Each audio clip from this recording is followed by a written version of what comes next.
BNP দলগতভাবে ক্ষতিগ্রস্ত হয়েছে, কিন্তু কখনোই ক্ষমতাকে আঁকড়ে ধরে রাখার চেষ্টা বিএনপি করে নাই। বিএনপির মধ্যে জনমতের প্রতি শ্রদ্ধা ছিল, কোন ধরনের স্বৈরাচারী মানসিকতা ছিল। কিন্তু আমরা 111-এর পরে দেখলাম যারা ক্ষমতায় আসলেন তারা ষড়যন্ত্র করে একটি দলকে ক্ষমতায় বসালেন, এবং পরবর্তীতে তারা বিগত দীর্ঘ সময় কোনো ভোটের প্রয়োজন পড়ে।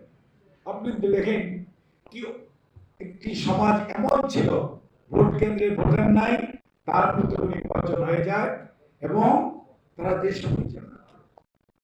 ভোট রাতে হয়ে যায়, কোনো লজ্জা নাই। এবং আজকে যে মিডিয়া এত কথা বলতেছেন, দেখাতে পারছেন, তখন সব রেকর্ড আছে, দেখাতে পারেন। Presenting Walton Crystal Series. Switch to premium. Switch to Crystal.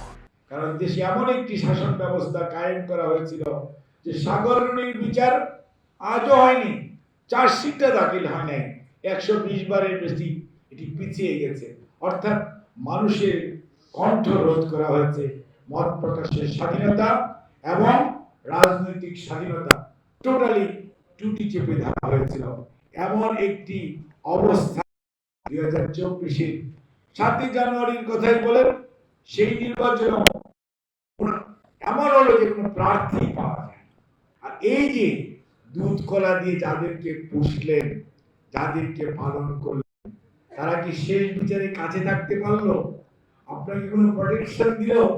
এই থেকে শিক্ষা হচ্ছে এই যে আপনি যদি জনগণের পাশে না থাকেন, আপনি যে কোনো ভাবেই হোক, যত প্রশাসনের কথা শুনেছি, অনেক বাহিনীর কথা শুনেছি, মানুষের কথা শুনেছি, অনেক পদোন্নতির কথা শুনেছি, কিন্তু শেষ পর্যন্ত কাচের ঘরের মতো সব ভেঙে পালিয়ে যেতে হয়েছে জীবন বাঁচানোর তাগিদে।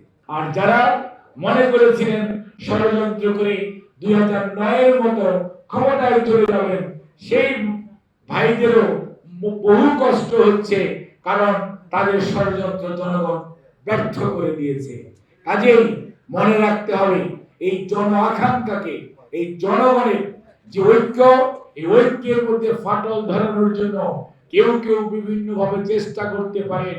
আমাদের বর্তমান প্রধানমন্ত্রী জনাব তারেক রহমানের নেতৃত্বে বাংলাদেশের আগামী বাংলাদেশ অর্থাৎ একটি মানবিক এবং অন্তর্ভুক্তিমূলক বাংলাদেশ হবে, যেখানে সুশাসন থাকবে, অন্যায়, দুর্নীতি, স্বৈরাচারের কোনো সুযোগ থাকবে না, এবং মানুষ মাথা উঁচু করে থাকবে। এইরকম একটি বাংলাদেশ যদি আমরা নির্মাণ করতে পারি,